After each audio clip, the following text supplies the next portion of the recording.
sa mga langis. Mas malaki sahod yan, mga tanker na yan.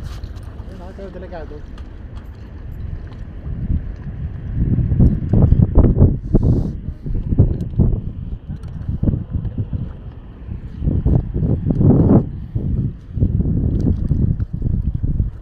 Malamig, sir?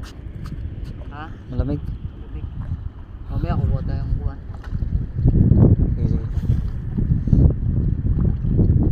Parang panigas ang lamig sa ilalim. Oh, mas malamig sa ilalim. February, pwede. Kaya yung tubig.